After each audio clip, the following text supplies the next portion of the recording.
Bem-vindos ao The Debate. Hoje vamos mergulhar bem fundo em um dos maiores quebra-cabeças da gestão em saúde atual.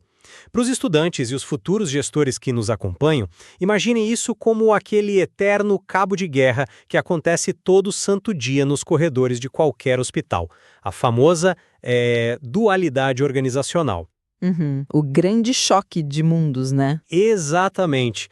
De um lado da corda, a gente tem a hierarquia administrativa, que tem um foco inegociável e necessário, diga-se de passagem, no controle de custos, na eficiência operacional, naqueles processos superpadronizados. Do outro lado da corda, puxando na direção totalmente oposta, temos a autonomia profissional clínica, o corpo médico que exige, pela sua própria natureza, um foco irrestrito na técnica, na individualização do cuidado e, claro, liberdade para tomar decisões focadas unicamente na cura do paciente. Sim. Hoje, nós vamos conduzir uma análise aprofundada em um diálogo de perspectiva sobre a validade técnica dos métodos administrativos para resolver esse choque.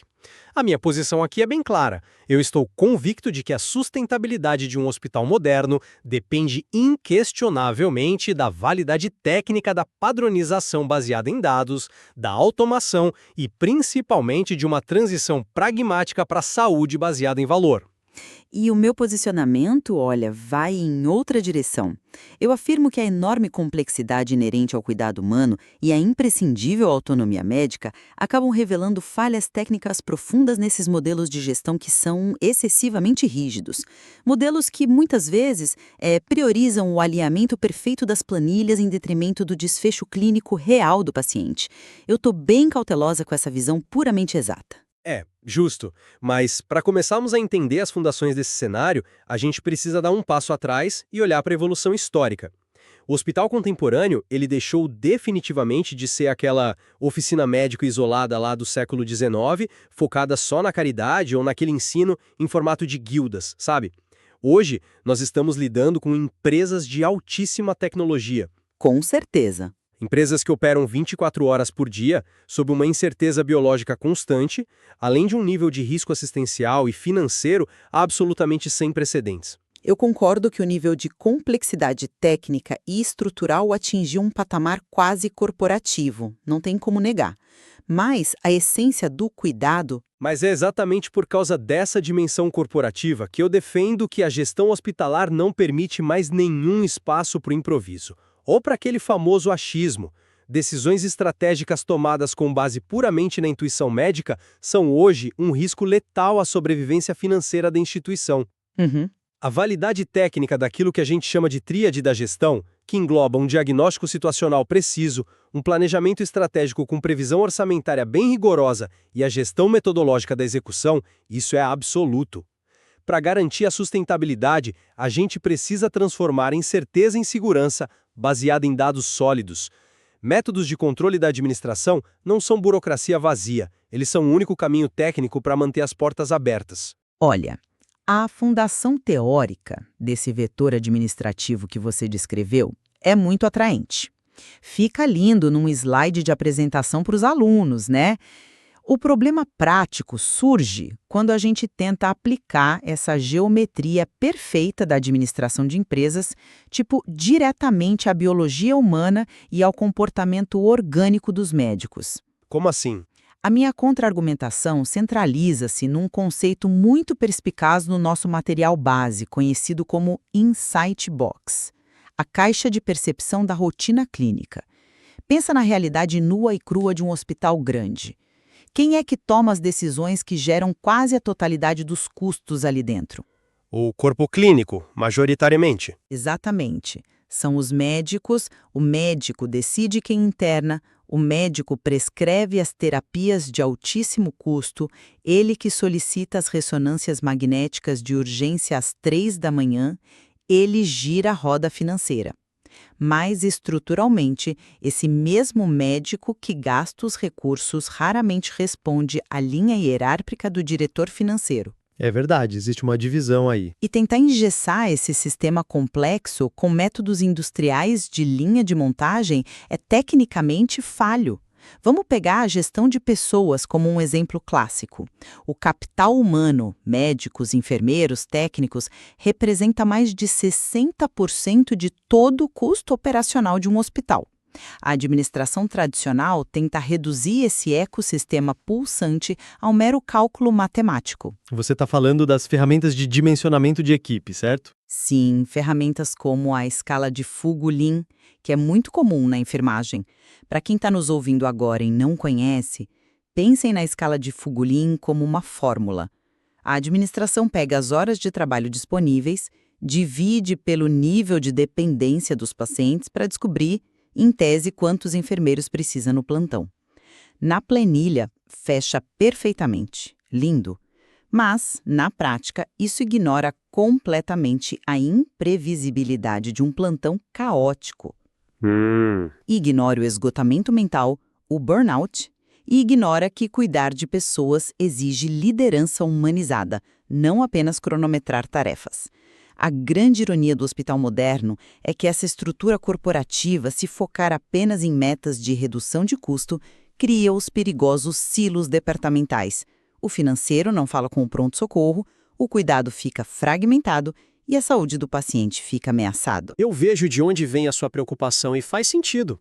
Mas deixe-me dar uma perspectiva um pouco diferente sobre como a adoção da tecnologia administrativa atua exatamente como o trator que derruba esses silos departamentais que você mencionou. A gente não está mais nos anos 90.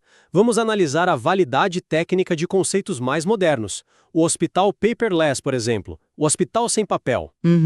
A espinha dorsal disso é a centralização absoluta da informação no prontuário eletrônico do paciente, o famoso PEP, que hoje atua em conjunto com motores de inteligência artificial. Tá, mas será que a simples adoção de telas e algoritmos realmente aproximam os departamentos ou só muda a natureza da barreira entre eles? Na prática, muda o jogo a favor da integração, sem dúvida.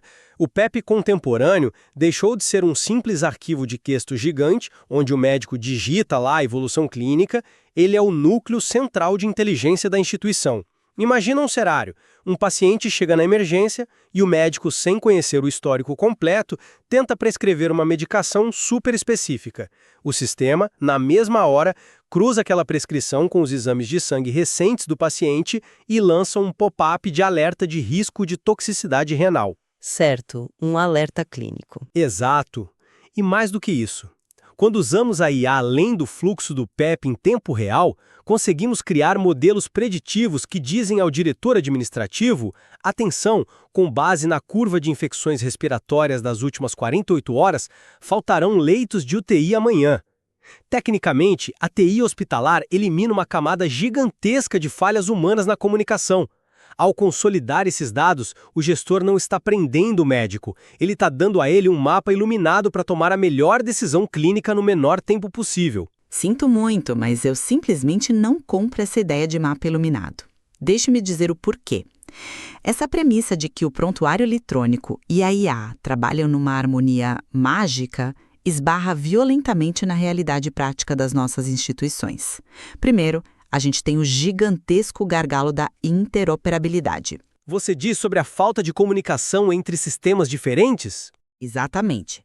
Na prática, o sistema do posto de saúde do bairro não fala a mesma língua do sistema de alta complexidade do hospital filantrópico ou privado.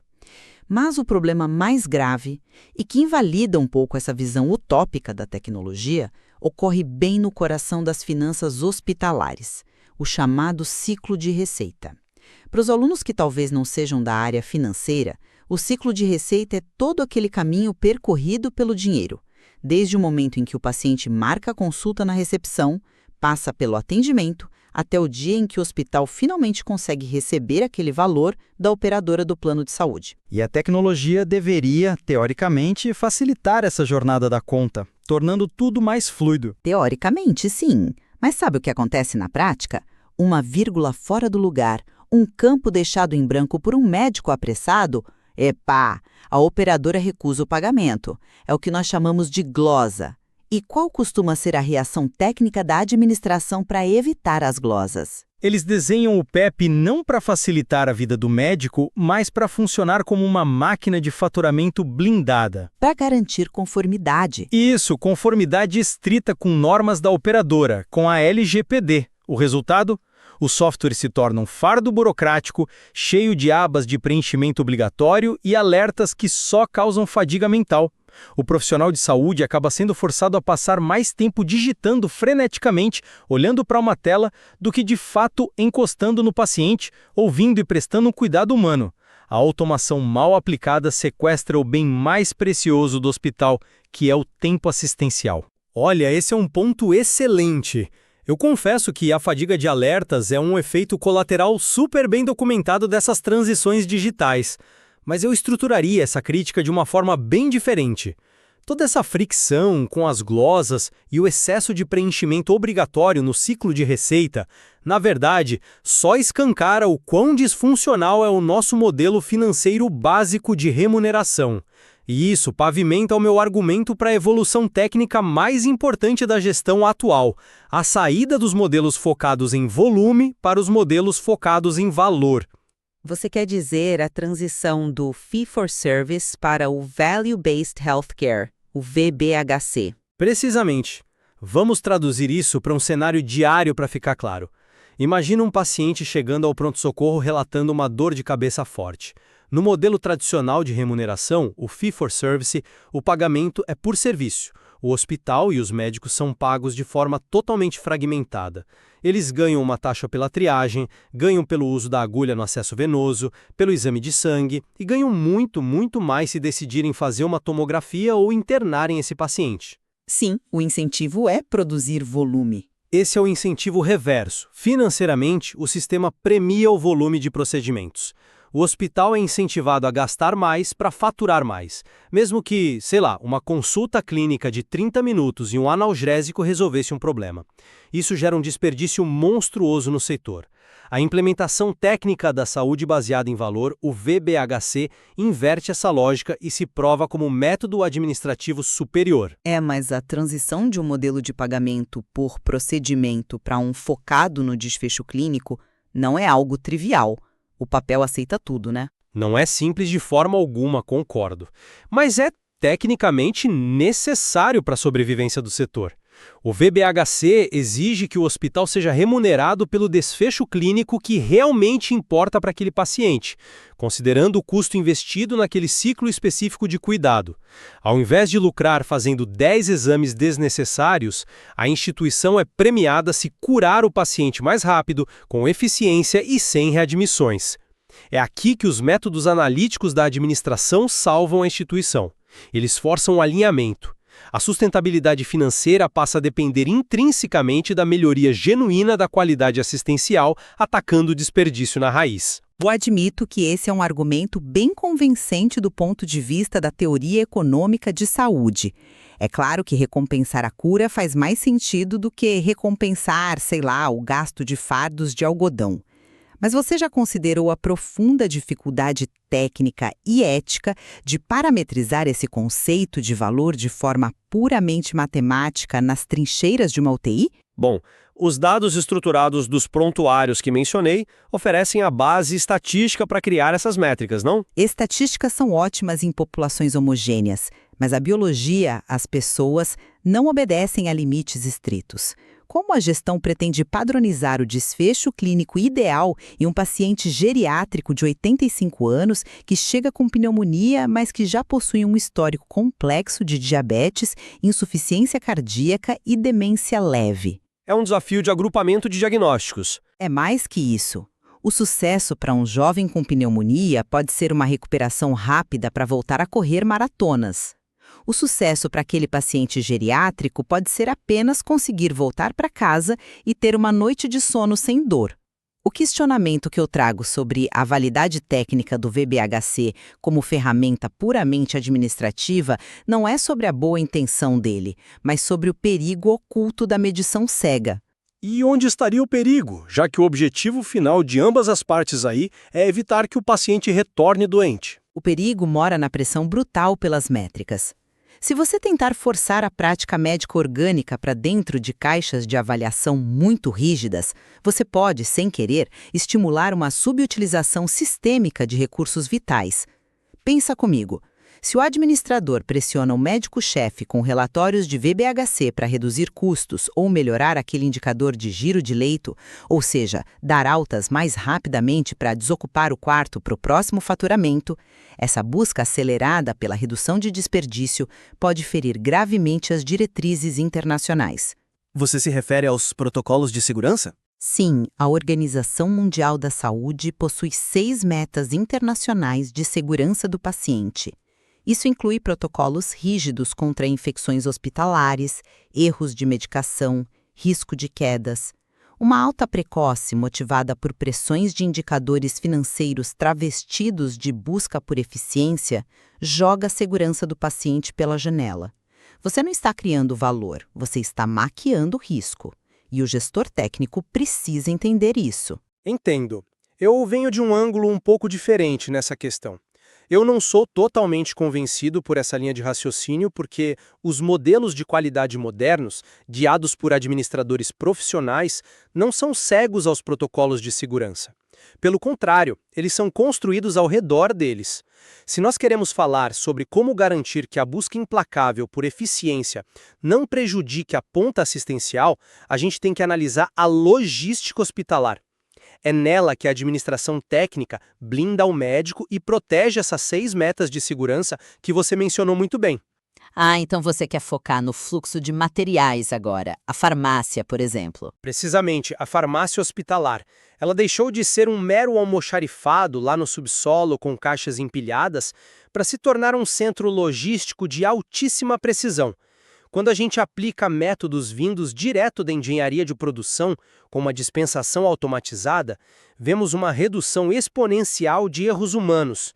Hoje, hospitais de ponta usam armários eletrônicos interligados ao sistema principal.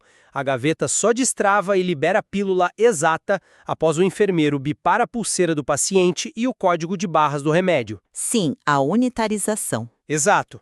E outro exemplo clássico que os alunos de gestão conhecem bem é a adoção metodológica da curva ABC e XYZ no controle de estoques. Esses são conceitos muito próprios da ciência da administração de empresas, né? Como você traduziria a utilidade prática da curva ABC no dia a dia da saúde para quem está nos ouvindo? É bem mais intuitivo do que parece, na verdade.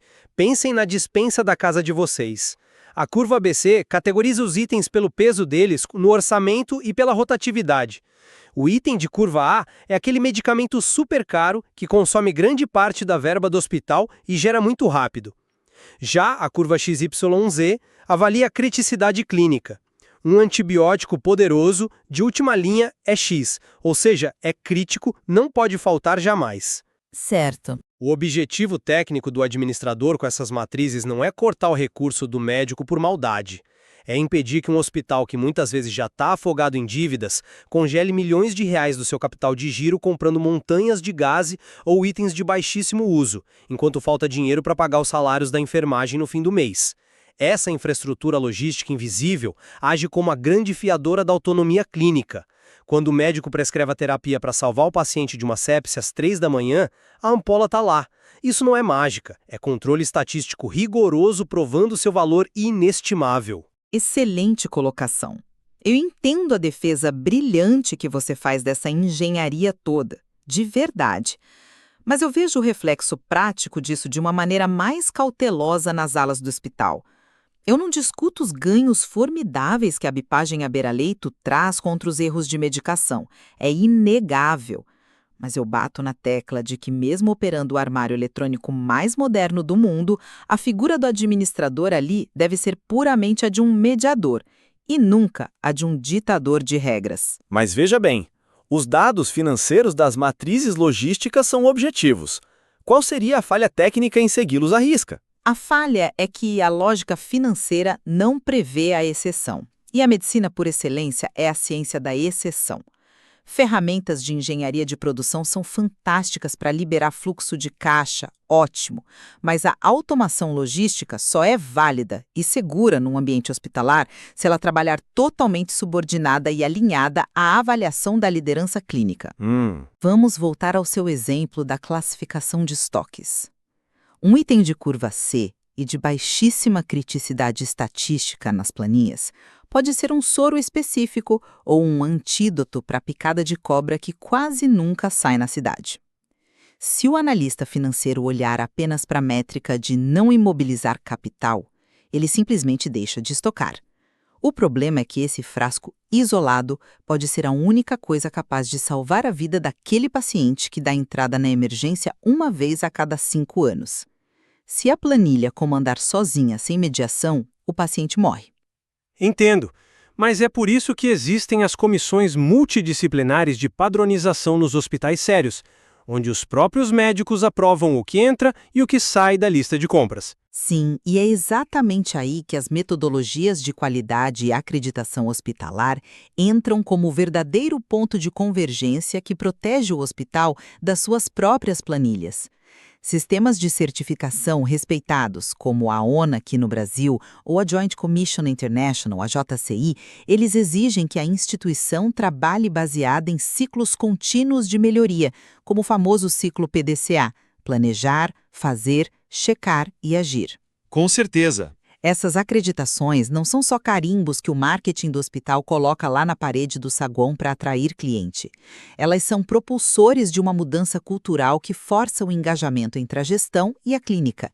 A burocracia logística, por mais inteligente que seja a IA por trás dela, não tem sentimentos.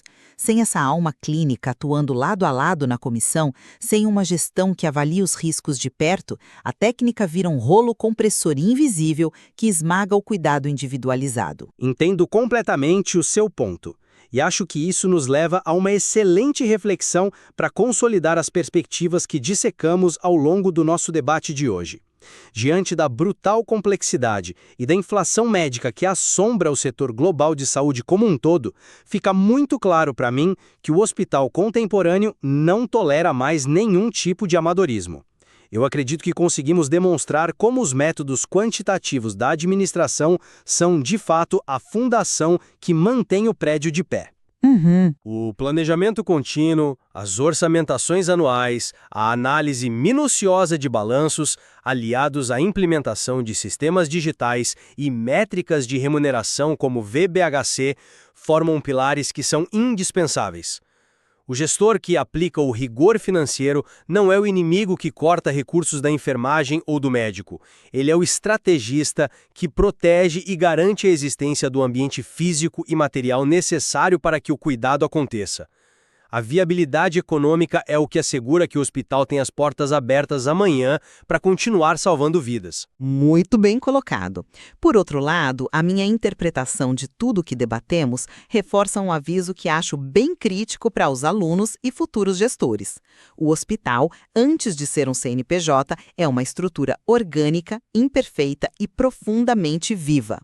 A existência dessa dualidade organizacional nos ensina que, não importa o quão refinado seja o software da sua farmácia ou a elegância do seu planejamento estratégico, hospitais são lugares onde pessoas frágeis estão sendo cuidadas por profissionais frequentemente exaustos. Sim, o fator humano. Exato. Os métodos da administração de empresas têm sim o seu espaço e o seu mérito logístico, mas eles só adquirem verdadeira eficácia quando param de enxergar os profissionais de saúde como engrenagens parametrizáveis de uma planilha de Excel. O verdadeiro desfecho seguro não brota magicamente da tela do computador. Ele vem do julgamento clínico apurado do médico na madrugada, apoiado por um gestor que compreenda com humildade que o seu papel é atuar como grande facilitador do processo. É crucial destacar, no entanto, que apesar da clara tensão entre os processos analíticos e a imprevisibilidade do cuidado humano, que a gente detalhou aqui hoje, nós alcançamos um ponto de convergência inegável. Em sua essência última, o objetivo tanto da alta gestão focada nos balanços financeiros, quanto do corpo clínico nas trincheiras das UTIs é estritamente o mesmo: assegurar a máxima eficiência da operação e promover uma qualidade técnica e humana inquestionável. Eu concordo plenamente. No fim das contas, o perfil ideal do gestor moderno é aquele que consegue equilibrar essas duas pontas da corda. Ele atua como o elo de tradução simultânea entre esses dois mundos. É o líder capaz de absorver as pressões de margens apertadas e transformá-las em processos lógicos, mas sem nunca perder de vista a razão de existir de um hospital, mantendo o paciente sempre no centro das decisões. Perfeito. Para os estudantes de gestão, de medicina e de enfermagem que nos ouvem agora, este encontro evidencia o tamanho do desafio das carreiras de vocês. Vocês serão cobrados na mesma medida em duas frentes bem distintas. Terão de interpretar as curvas de custos de uma operação multimilionária com a mesma fluência com que deverão exercer a empatia, a ética e a liderança humanizada. É um desafio imenso, sem dúvida. Com certeza. Eu encorajo a todos vocês a continuarem explorando esses modelos operacionais, não apenas nos livros e na teoria, mas observando a realidade prática em seus estágios. O domínio dessa dualidade não é uma fórmula resolvida de uma vez por todas. É um equilíbrio vivo que vocês terão de renegociar todos os dias nos corredores da saúde. Fica aqui o convite à reflexão sobre quais combinações farão sentido nos hospitais do futuro que vocês vão liderar. Muito obrigado por nos acompanharem e até a próxima sessão.